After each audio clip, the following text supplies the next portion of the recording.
Olá, eu sou Rafael Araújo, professor adjunto de História da América da Universidade do Estado do Rio de Janeiro, a UERJ, e professor vinculado ao Laboratório de Estudos de Imigração, o LABI. Apresento a vocês o videocast América Latina em Debate.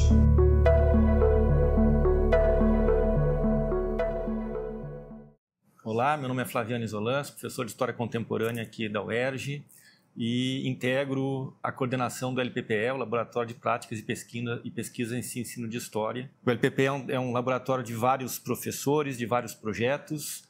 Eu coordeno 2, que é o material didático e o acervo da revista Cadernos do Terceiro Mundo. E a minha atuação, além da história contemporânea, em geral, eu trabalho bastante com cinema e mídia. Bom, meu nome é Alexandra Tedesco, sou professora de História Contemporânea, também do Departamento de História da UERJ, e assim como meu colega Flaviano, faço parte do LPPE, Laboratório de Pesquisa e Práticas de Ensino em História. Dentro do laboratório, eu desenvolvo alguns projetos dentro da temática ampla da história intelectual. Então, em um deles, a gente chamado Memória Institucional, do Departamento de História da UERJ, a gente está montando um acervo de entrevistas, com professores aposentados, que está no site do laboratório.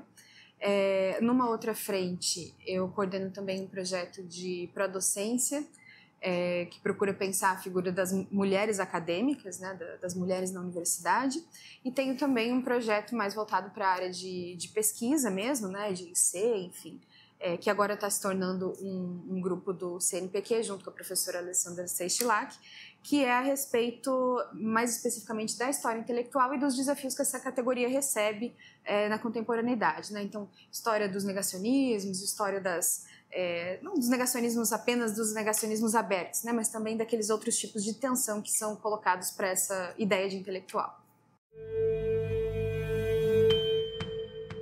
Então, bom dia. Hoje a gente tem o prazer de receber 2 colegas aqui da Universidade do Estado do Rio de Janeiro, a UERJ, a professora Alexandra Tedesco, da área de Moderna e Contemporânea, e o professor Flaviano Isolans, também da área de Moderna e Contemporânea, ambos vinculados ao LPPE, aqui da UERJ. E o sentido hoje é a gente debater um pouco sobre o conceito, a metodologia, fazer um pouco de debate teórico e metodológico sobre a história do tempo presente.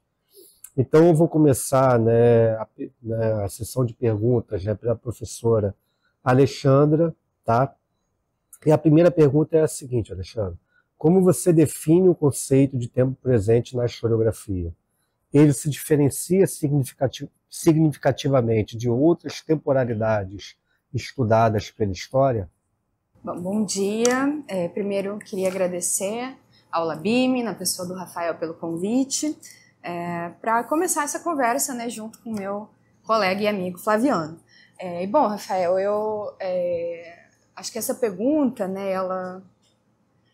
Entendo que ela seja muito recorrente e feita de muitas maneiras, porque ela invoca, eu tenho a impressão, uma questão, um problema, enfim, que não é só da história do tempo presente, que é o problema da demarcação em si, porque às vezes, quando essa pergunta é feita, direcionada para a história do tempo presente, fica parecendo que no caso das outras épocas, digamos assim, entre aspas, essa questão não é colocada, como se fosse natural a gente falar de história moderna, contemporânea, medieval, mas a história do tempo presente estivesse, sei lá, num período assim meio rudimentar desse esforço de demarcação. Então, acho que a primeira coisa, quando a gente fala nessa delimitação, digamos assim, é a gente ter em mente que nenhuma dessas delimitações é natural, que elas são frutos de disputas do campo historiográfico, do campo da política, Então, tendo isso em vista, eu não acho que, digamos assim, a polêmica em torno da delimitação do tempo presente seja exclusiva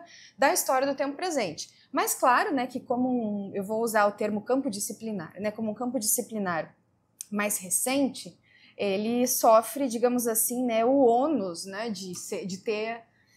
digamos assim, da discussão sobre ele ser mais frequente. O que é um ônus, mas também pode ser uma coisa muito boa, porque torna esse subcampo também mais reflexivo, assim, E, bom, para tentar responder de forma assim, muito sucinta, eu trouxe aqui uma definição muito clássica, muito canônica, né, de todo mundo que vai começar a falar de tempo presente, que está no livro do Henri Rousseau, e ele diz assim, abre aspas, vou citá-lo: a própria definição da história do tempo presente é ser a história de um passado que não está morto, de um passado que ainda se serve da palavra e da experiência de indivíduos vivos.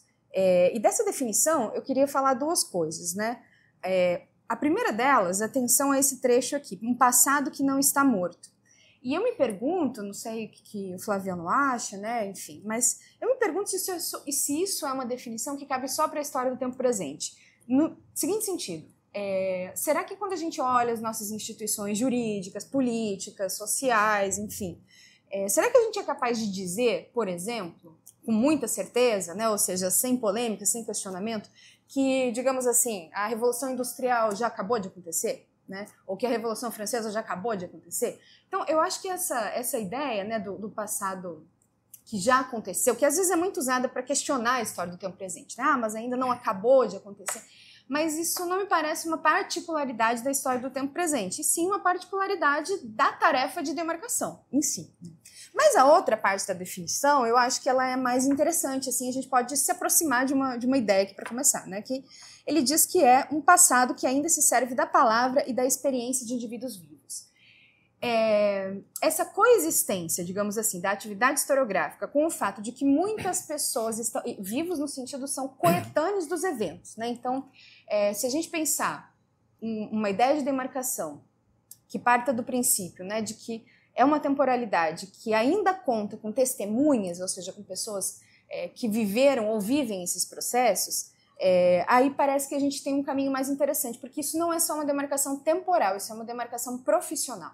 Né, porque talvez o que seja um dos maiores enfrentamentos da história do tempo presente é esse, né, um enfrentamento disciplinar, porque muitas vezes a gente vai tratar de temas de maneira metodologicamente orientada e etc, e isso vai esbarrar, isso vai se encontrar com o fato de que as pessoas vivas experienciaram esses fenômenos, e é muito difícil, para não dizer injusto, né, tentar convencer alguém a mudar, é impossível, né, tentar convencer alguém a mudar a sua experiência vivida a respeito de um tema, porque a historiografia entende ele de outra maneira, né? Todo mundo que já tentou conversar com um negacionista sabe disso, né? Que não é que ele não tem acesso à informação, mas é que ele experiencia aquilo de uma outra maneira. Então esse conflito, né, que parece ruim, mas na verdade é muito animador, né, digamos assim. Esse conflito entre a prática profissional e o fato de que os objetos tratados na história do tempo presente eles coexistem com testemunhas, me parece ser algo que singulariza e que ajuda a gente a definir. É claro que isso não significa, né, que necessariamente você está trabalhando lá com um tema, enfim, recente ou um tema traumático, que também frequenta um pouco a história do tempo presente, não quer dizer que necessariamente vão haver testemunhas que vão contestar ou que vão querer, enfim, sequer vão ficar sabendo da sua pesquisa. Mas a possibilidade de que isso exista, ela vira uma possibilidade metodológica, né? Então, o historiador do tempo presente precisa ficar atento a essa dimensão. Então, enfim, esse foi o meu esforço. Não sei. Só complementando, eu acho que o que a Alexandra falou, eu acho que eu também acho, né? Assim, não há uma diferença de outras temporalidades históricas, né? A história do tempo presente não é separada da história. Na pergunta se fala em singularidades, talvez a gente tenha que colocar algumas questões que ela tem a sua singularidade, né? Puxando um pouco o que foi dito, quer dizer, se ela nasce com a ideia do testemunho, com a ideia, né, do indivíduo contemporâneo, né, enquanto fonte, eu acho que uma das singularidades da história do tempo presente é um pouco isso, né? Ela é a história do gerúndio, né? Ela é a história de um processo que ainda está acontecendo, de um processo historicamente aberto. Se ela trabalha com testemunho, ela trabalha com memória, então talvez, além dessa singularidade de ter do problema que ainda está aberto, seja a memória que está sendo construída, né? Então, assim, ela não é singular em relação a todo o campo disciplinar da história, mas ela tem essa sua singularidade, ela trabalha com objetos ainda, digamos assim, em processo, historicamente abertos, né? Ou seja, uma história assim, que não trabalha a memória em si, mas como a memória está sendo construída, como naquele processo ainda está em andamento para se construir, digamos assim, o seu significado histórico. Um pouco nesse sentido. Então, nesse pinga-fogo nosso aqui, eu te lanço uma pergunta, Flaviano. Quais estratégias metodológicas podem ser utilizadas para ensinar o tempo presente em sala de aula, considerando justamente isso que você falou, né? A proximidade temporal dos eventos? A história, a dita história do tempo presente, eu acho que ela está sendo bastante discutida, né? Eu acho que a primeira pergunta ela é muito seminal, né, nessa discussão. E é claro que essa segunda pergunta liga a ela, né? Uma vez que, se a gente fala que a história do tempo presente trabalha com eventos do agora, vamos chamar assim, né? Do eventos que estão acontecendo, que estão nessa abertura ainda em termos históricos, né? Que indícios, que fontes, né? Que me permitem chegar a essa história. Né? E aí, claro que ela entra também um pouco qual é o objeto dessa história do tempo presente, que é muita coisa. Haja visto aqui a quantidade de mídias, né? Enfim, redes sociais, internet e tudo mais, né? Então, assim, parece que é uma fonte infindável, né, de fontes para se estudar o presente, né? Se tem aí, né, desde imprensas até imagens, até mídias, até documentos, quer dizer, é muita coisa para estudar o que está acontecendo, ou que tem relevância histórica no presente. Como é que se traduz isso para uma sala de aula? Eu acho que a gente talvez comece a falar que, enfim, a ideia inicial de que trabalhar primeiro a partir de uma aproximação com a realidade do aluno. Né? Se a gente pensar no ensino médio, né? A partir de quais objetos, a partir de quais lentes aquela geração, aquele aluno, enfim, aquele indivíduo, né, está enxergando, né, o seu presente e a sua história. E aí eu acho que entra um pouco nessa história dessas fontes. Né? O acesso a vários filmes, o acesso a vários streams, o acesso a jogos de computador, quer dizer, tudo isso aí pode ser objeto para ser manuseado. Né? Então acho assim, esse seria uma primeira ideia, né? Tu fala em estratégias metodológicas, eu acho que, claro, a ideia é colocar um pouco, pegar, né, um pouco desse filtro, um pouco desses objetos, que fazem parte dessa realidade, e historicizar isso aí. Um jogo de videogame desses que fala, sei lá, de Guerra Fria, de Angola, de Segunda Guerra Mundial, né? Um evento atual, uma imagem marcante na mídia, isso aí, colocar isso aí dentro de uma longa duração chamada história, a partir primeiro, então, desse objeto, e aí historicizá-lo. Né? Eu acho que essa é o primeiro passo, né? Primeira chance de ter esse filtro, né? Esse objeto inicial para chegar à história. Né? Eu diria que inicialmente seria por aí, né? As inúmeras possibilidades de fontes, mas partir, claro, de como é que aquela sala de aula, aqueles indivíduos estão vendo a realidade, a partir daquilo através do qual ele está vendo a realidade, historicizar. E as redes sociais hoje colocam mais um desafio, né? Não só para quem trabalha com o tempo presente, mas com outros, né? Com outras temporalidades históricas. Né? Sem dúvida. Deixa eu só complementar antes de passar para Alexandre, eu acho que é isso. Né? E a gente da história, né? Historiadores, professores de história, a gente consolidou, por exemplo, o campo do cinema enquanto campo disciplinar de pesquisa. Né? Depois das últimas décadas aí do século XX até hoje, debate a questão do cinema, da imagem, né, desse imediatismo. Estou dizendo isso porque parece que dentro da história, a gente, ao consolidar o cinema, eu acho que o campo da história ou da historiografia deixou de lado, por exemplo, televisão, deixou de lado o videoclipe, e agora a gente deu esse salto tecnológico e estamos agora lidando diretamente com a internet, essa profusão de redes sociais, etc. Então, é um desafio, né, para a gente colocar os estudos da imagem e das mídias dentro da história. A gente se criou daí, de novo, um campo denso de pesquisa com cinema, né, pesquisa e ensino a partir de cinema. A gente agora tem que lidar com mídias, imagens e profusão e velocidade de informação. E pulamos, por exemplo, acho que a historiografia deixou de lado a consolidação da televisão, por exemplo, enquanto também objeto de estudo. Então, meio que a gente deu um pouco esse salto e nós estamos com esse desafio, né?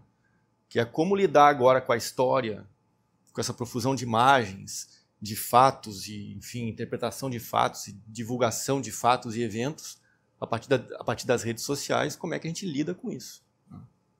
Eu queria só adicionar uma coisa que vem, na verdade, em concordância, né, com a fala do Flaviano, que vem de uma experiência muito recente, que foi uma disciplina. Eu dou disciplina de contemporânea 3, né? E aí, de novo, o problema da demarcação. Quando é que ela termina, né? Dias atuais é uma coisa um pouco diáfana e tal.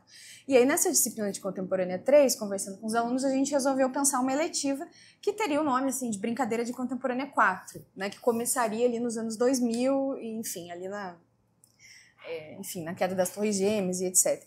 E aí, a gente se deu conta, né, pensando nisso que o Flaviano falou, né, dessa profusão de possibilidades e fontes, enfim, que a gente se deu conta que era muito fácil se perder no meio de registros que envolviam também a própria vida daqueles estudantes. E aí teve uma inspiração, assim, que eu coloco aqui, assim, talvez, para a gente pensar, né, que é de um autor que não é identificado com a história do tempo presente. Eu acho que ele seria mais identificado com, enfim, algum tipo de história cultural clássica, enfim, que é o Kautsky. E ele tem, na introdução daquele livro, Viena, Fim de Século, ele fala sobre como é que ele conta a história de Viena, né? De Viena no século XIX, enfim, de 19 para o 20, não era o tempo presente. Mas ele conta, cada capítulo diz respeito a uma esfera da vida social de Viena. Então tem um capítulo sobre arquitetura, tem um capítulo sobre jardinagem, tem um capítulo sobre música, e aí ele compõe o que ele chama de um motivo do tapete, dizendo assim, né, quando você está muito perto de uma tapeçaria, você enxerga, enfim, os fios ali, mas você não enxerga o motivo, você não enxerga o que está ali. Né? Então, fazendo esse exercício de zoom out, aí você consegue enxergar o motivo do tapete. Mas um não é conflitante com o outro. Então, ele propõe que a gente tenha uma atenção, né? Nós, historiadores, a gente está mais acostumado a ter uma atenção diacrônica com as coisas, né? E isso faz com que a gente que a gente acumule na história do tempo presente muitos tipos de registro e fique assim, né, um pouco, enfim, pecando pelo excesso. E aí ele propõe que a gente somasse a essa diacronia uma abordagem sincrônica, isso é, um corte no tempo que permitisse que a gente pensasse, digamos assim, registros paralelos do que acontece naquele momento. Um exemplo disso que aconteceu muito em sala de aula, que aí um aluno falou assim, então a gente vai fazer sociologia, né?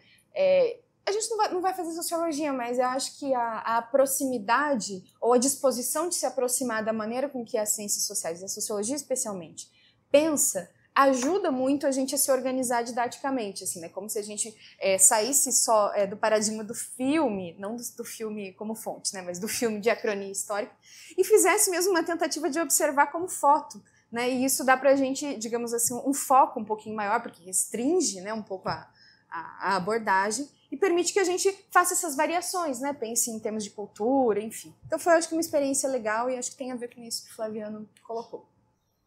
Então, diante disso, Alexandre, eu lanço mais uma pergunta, né? E aí você já abordou na sua primeira resposta, né, sobre a questão, né, do campo. Mas te ouvindo, né, eu me lembrei de uma assertiva do Benedetto Croce, né? Toda história é uma história do tempo presente, né? E aí eu queria saber, né, a sua opinião, né, não no sentido do campo que você já respondeu, né, mas dessa abordagem, né, de outras temporalidades, tá, ou de outros, né, campos, né, da história, esse desafio que o historiador do tempo presente tem. Sim, bom, eu acho que eu já acabei falando, como o Rafael disse, né, um pouquinho antes, mas eu só queria adicionar uma coisa só e aí passo pro Flaviano, né, que eu acho que um dos desafios desse campo específico, que também não tem nenhum problema, né, de ser um campo específico se fosse o caso, é justamente que ele exige uma autorreflexividade sobre a disciplina muito constante, porque é como se a cada passo, a cada momento, a cada objeto, a cada pesquisa, você tivesse que sempre estar, além de fazer uma pesquisa, discutindo a pertinência daquela pesquisa para a disciplina a qual você se filia. Né? Então, eu acho que essa autorreflexividade ela pode ser uma coisa útil para conversa com pessoas que trabalham com história medieval, antiga, do Brasil, da América, porque no limite a discussão é sobre o limite, né? Sobre o limite do que faz um historiador e de como é que a gente organiza e acopla ou não acopla os relatos, as experiências, enfim, os testemunhos dentro dessa abordagem mais, digamos assim, mais científica, né, para usar uma palavra em sentido vago. Assim. Então, eu acho que essa disposição para enfrentar certas ortodoxias, ela pode ser digamos assim, uma especificidade da história do tempo presente que poderia ser também, poderia se comunicar com outros campos para um esforço maior, assim, né, para um esforço coletivo. Eu acho assim, a história do tempo, o próprio nome, né, história do tempo presente, como a gente meio que importou da escola francesa, dá um pouco essa ideia de limite cronológico temporal, né? Parece que o tempo presente tem um começo e um fim. Isso aí não tem, né? Então, até assim, quando a gente fala história do tempo presente, tem que estar sempre visto com essa crítica. Eu acho que o próprio nome nos indica, né? Nos agenda, né? A trabalhar com uma história que tem um começo e um fim. E eu acho que não é o caso, né? Eu acho que esse né, da história do tempo presente cria essa problematização. É claro que agora está sendo visto aí com crítica, né? Isso agora está sendo colocado em questão, como foi mencionado. Então, assim, talvez, em vez de falar do tempo presente, falar história e tempo presente, história e sua relação com o presente quanto esse significante, né, inicial para se estudar a história, isso aí é válido, né? Mas é claro assim, né, ela não tem, de novo, ela não cria um campo metodologicamente diferente, né, assim, do campo da história. Mas, de novo, eu acho que reforçando o que eu falei um pouco no começo, eu acho que ela tem sua singularidade sim, porque afinal a singularidade é que é um objeto que está em aberto. Agora cabe ao historiador pegar esse objeto e colocá-lo numa menor, longa duração, né, em forma diacrônica ou sincrônica, quer dizer, historicizar aquele evento, aquele fenômeno que saiu do presente, né? Eu acho que é esse que é o cuidado que tem que ter, né? Porque, de fato, a gente meio que consolidou a história do tempo presente. O conceito é um pouco problemático, né? A gente usa ainda, claro, afinal, presente, presentismo são significantes que estão aí sempre a discutir, né? Mas eu acho que agora tem que ter sempre essa vírgula, vamos explicar um pouco, né, como é que está esse debate. Eu acho que esse que é o ponto. Perfeito, né? Então, Flaviano, né, jogando uma pergunta para você aí, né, você, né, acredita que exista resistência em pesquisar e construir pesquisa utilizando o tempo presente? Quais formas práticas podem ser aplicadas para facilitar o acesso ao tema? Olha, eu fiz graduação nos anos 90 e lá já tinha um professor, o Henrique Padrós, que já não está mais, há pouco tempo nos deixou, né? Infelizmente nos deixou, e ele já trabalhava esse conceito. A gente começou já no meio dos anos 90 a trabalhar em História do Tempo Presente. E um pouco dessa inicial discussão, assim, o historiador pode falar do presente? Pode, pô. Por que o historiador tem que falar do passado, né? Por que o historiador tem que esperar o seu objeto passar décadas ou séculos para poder analisá-lo? A gente pode, né? Do contrário, vamos entregar então o que está acontecendo hoje só para o jornalismo, entendeu? A gente tem esse direito de fazer com toda a carga de pesquisas, com preceitos científicos, vai lá para fazer isso aí. Então, assim, já tinha essa discussão, né? Se tinha alguma resistência, a resistência talvez, eu não sei se chega a ter resistência em pesquisar. O que tem de fato é essa discussão, esse debate, né? Que campo de história é esse? Como é que eu vou trabalhar esse meu objeto? Né? Que conceito é esse? Presente, tempo presente, história do tempo presente, que me dá uma ideia de alguma coisa, e deu, ele já nasceu com essa ideia do atual, do super contemporâneo, né? Talvez até com um recorte viciado de cronologia de começo e fim. Então, eu diria assim, se teve resistência, foi assim essa definição mais engessada e os debates que está tendo hoje. Agora, eu não vejo problema em usar o tempo presente enquanto um campo de atuação, digamos, né? Então, é nesse sentido. Se resistência para a pesquisa, eu acho que não há. O que há, de fato, é um debate que tem que ser colocado no campo da historiografia para a gente desengessar, né, esse conceito que foi, às vezes, engessado demais lá naquele começo. A outra parte da pergunta, se pode... o que poderia facilitar para aplicar o acesso ao tema? Eu acho que o tema ele é facilmente acessável. Nós temos, enfim, qualquer mídia, qualquer jogo de computador, de novo, qualquer rede social, os objetos do tempo presente estão aí, né? A história do tempo presente, na sua tradição francesa, nasceu com a importância da fonte oral, da história oral e do testemunho. Agora, é claro que ela vai além disso, né? Ela vai além disso aí. Nós estamos aí nessa profusão imagéticas, né, e de, enfim, redes e acessos a várias possibilidades de trabalhar esse presente. Então eu vejo ainda como um campo bastante do contemporâneo, né, muito aberto para o campo da história, para diálogos e para debates historiográficos. Não? Sim. Não, eu te ouvindo, Flaviano, eu me lembro sempre de uma provocação sadia quando falam que história do tempo presente é jornalismo, né? Eu só lembro do livro do Tucídides, História da Guerra do Peloponeso, que para nós, historiadores, é uma das bíblias, né, para se pensar, né, a história e o debate fica de pode trabalhar acerca do tema. Enfim, né, analisar o presente não é jornalismo, como vocês bem falaram, né? A gente analisa em longa duração, em média duração, a gente não está fazendo, né, jornalismo, né? Muito pelo contrário. Então eu vou lançar agora uma pergunta, né, para vocês dois, né, Alexandra e Flaviano. Quais são as principais influências teóricas que moldaram os estudos do tempo presente? Quais autores vocês consideram importantes para os debates sobre o campo, né, e que vocês podem nos indicar?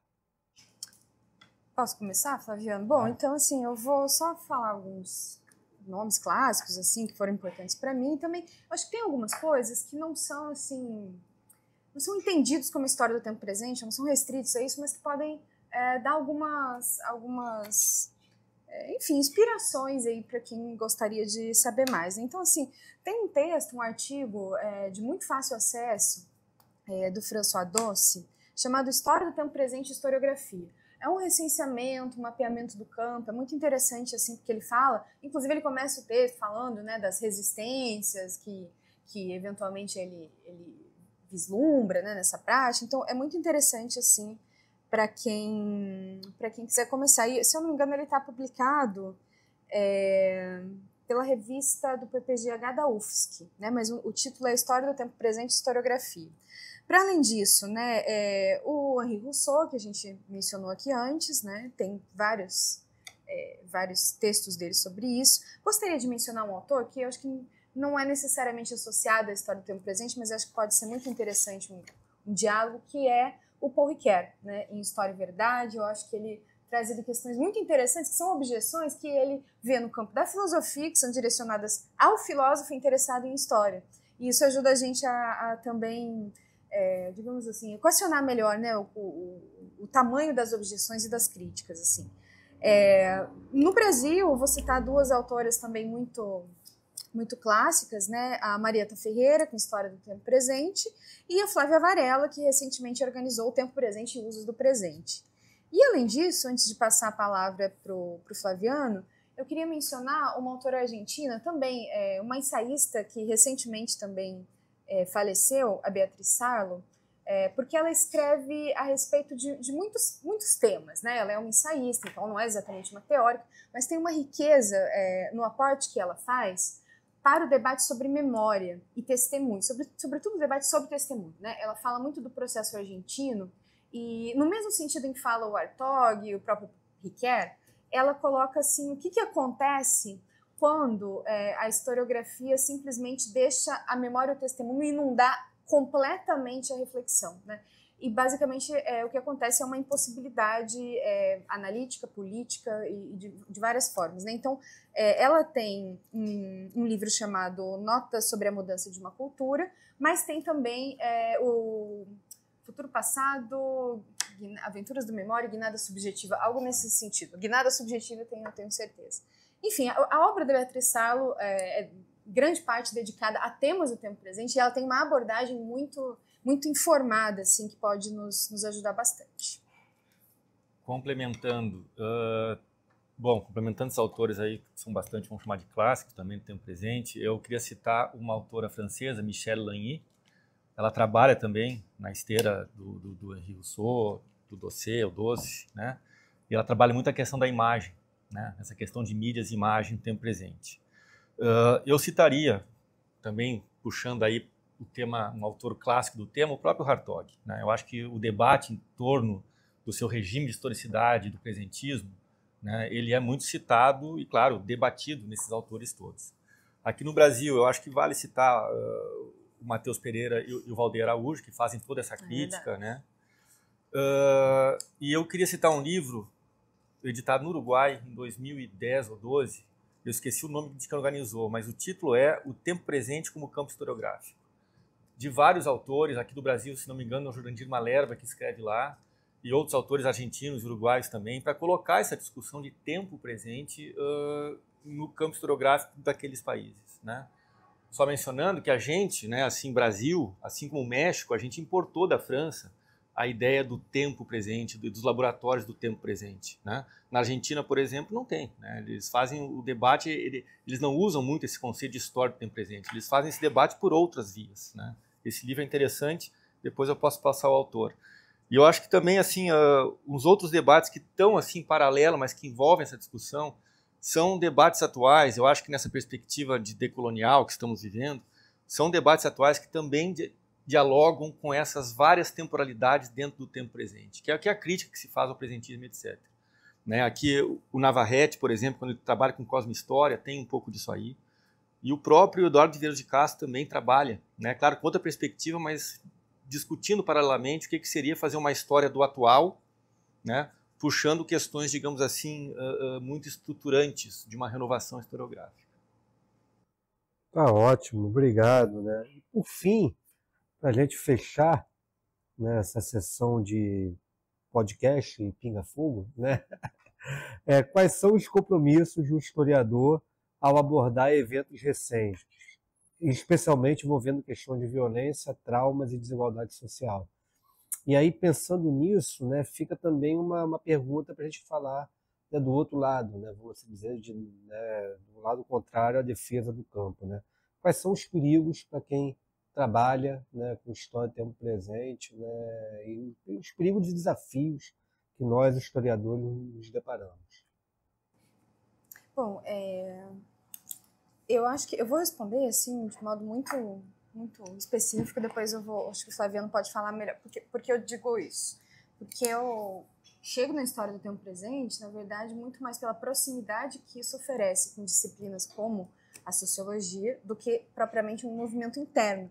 E eu acho que isso diz um pouco sobre alguns desafios e alguns cuidados que a gente precisa ou deve ter, né? E o primeiro deles, eu acho que a gente falava aqui antes, né, do montante de fontes, que às vezes parece que a gente fica com o que o Cirinelli chamava de síndrome do mineiro, né? Quando ele acha muito ouro, aí, enfim, né, ele não sabe, tudo começa a reluzir demais e aí você não sabe mais por que caminho ir, né? Eu acho que uma das questões que às vezes aparece para mim é que você fica, digamos assim, destituído, né, da possibilidade de observar regularidades. E com isso, de ter um olhar mais atento à própria ideia de mudança, né? E como é que a gente pode enfrentar isso? Como é que a gente lida com isso metodologicamente ou, inclusive, didaticamente, né?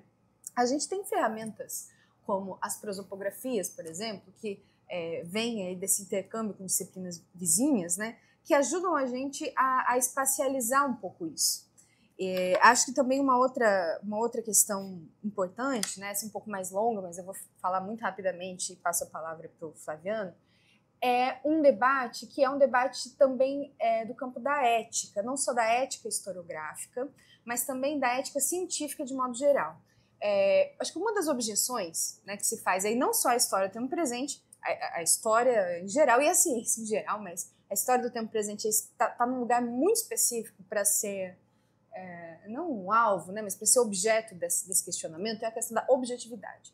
Exaustivamente discutida, né, há 200 anos aqui dentro dessa disciplina, certamente não é um assunto de menor importância ainda, né, não é um assunto resolvido. Né? A impressão que eu tenho é que, assim, enquanto a gente está dentro do curso de História ou dentro da universidade, nós somos os primeiros a flexibilizar a ideia de objetividade. A gente diz que ela é restritiva, que ela não dá conta de tudo, que a gente precisa de outros elementos. No entanto, quando a gente coloca o pé para fora, né, e a gente se depara com enfim, negacionismos dos mais variados e posições as mais variadas, aí parece que a gente retorna à defesa de uma objetividade que a gente...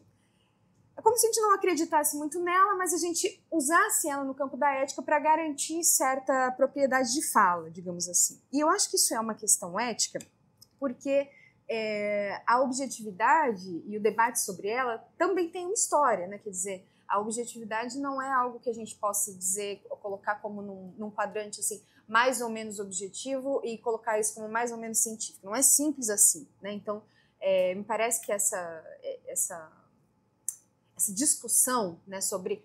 eu estou usando objetividade para não usar a palavra imparcialidade, que eu acho uma palavra menos elucidativa nisso.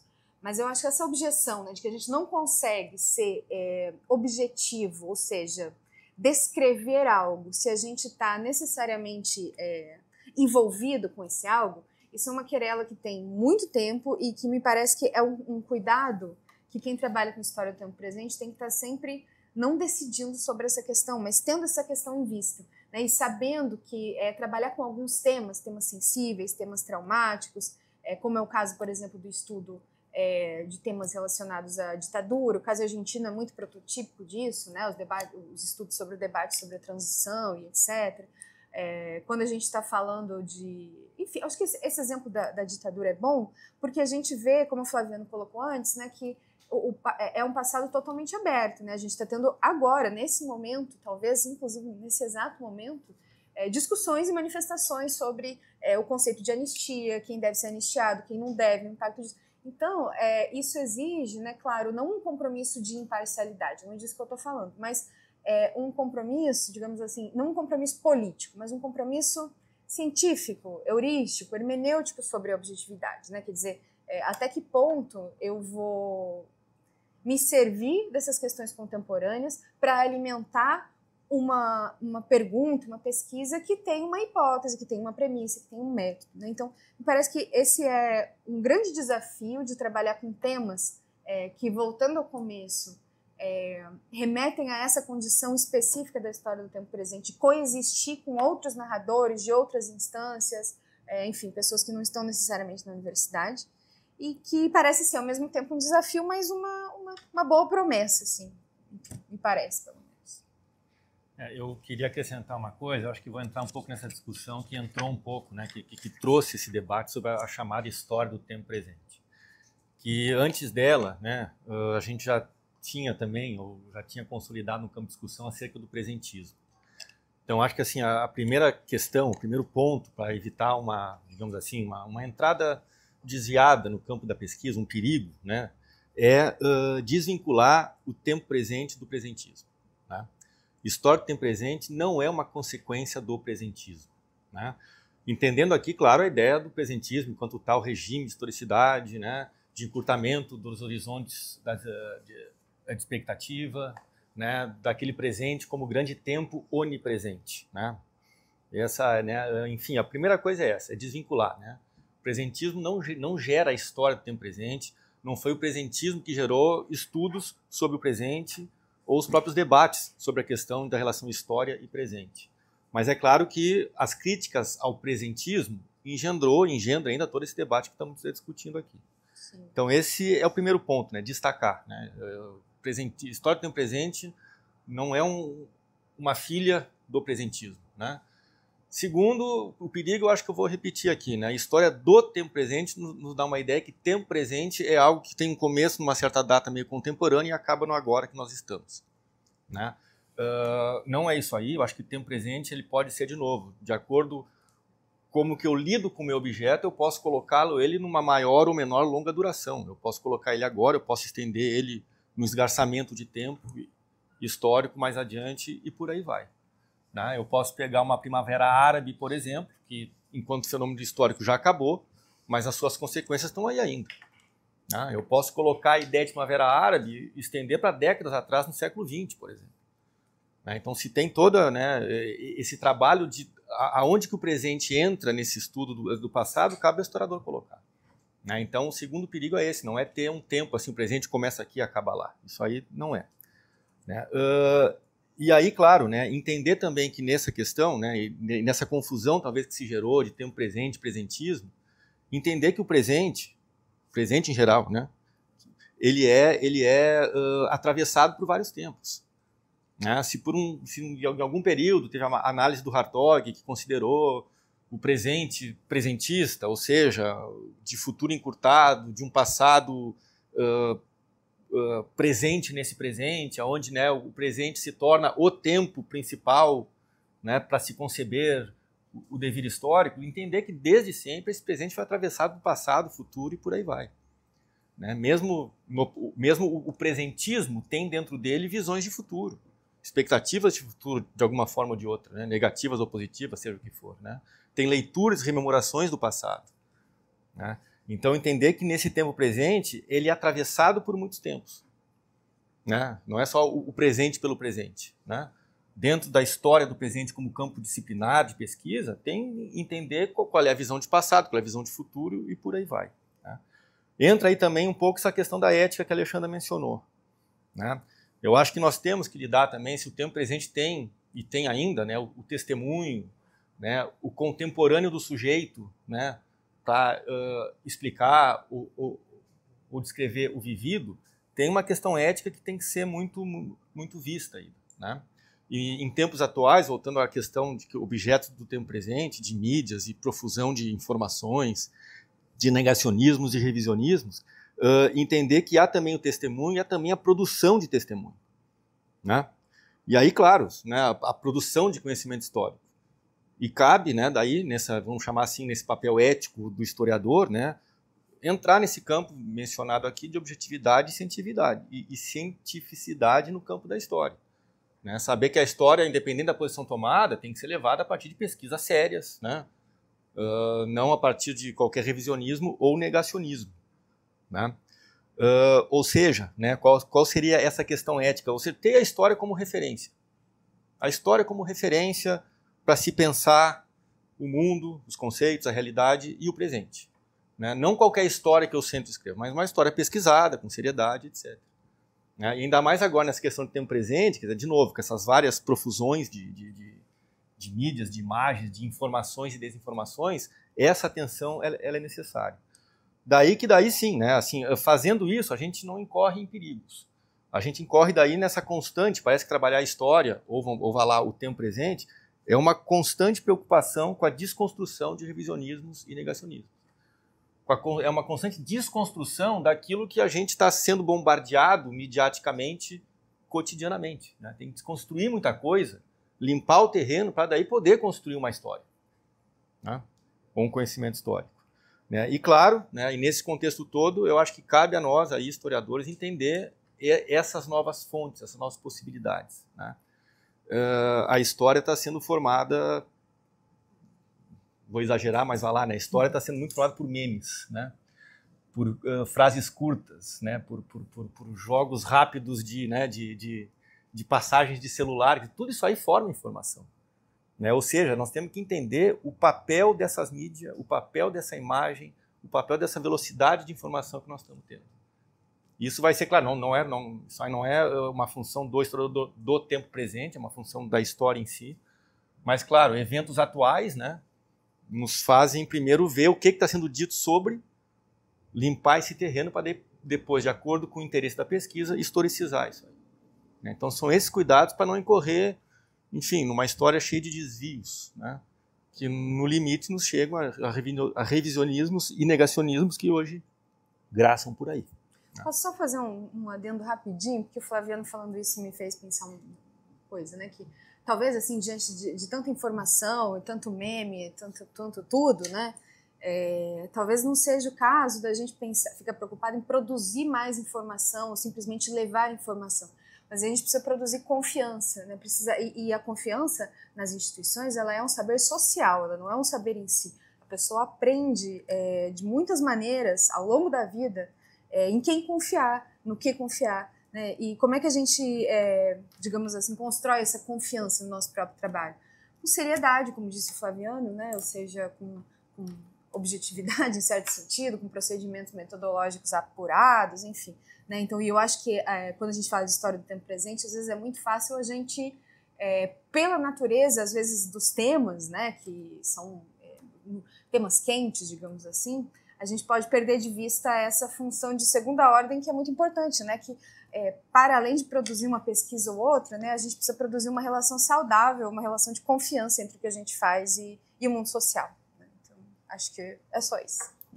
Então, obrigado, né, Flaviano e Alexandra, né, por participarem aqui desse desafio, né, de discutir, né, o tempo presente, como se estivéssemos, né, num almoço, né, como você criar a imagem, né? uma coisa mais lúdica, né? Menos formal. Então, é o nosso primeiro episódio, espero que dê certo, né? Obrigado, valeu mesmo.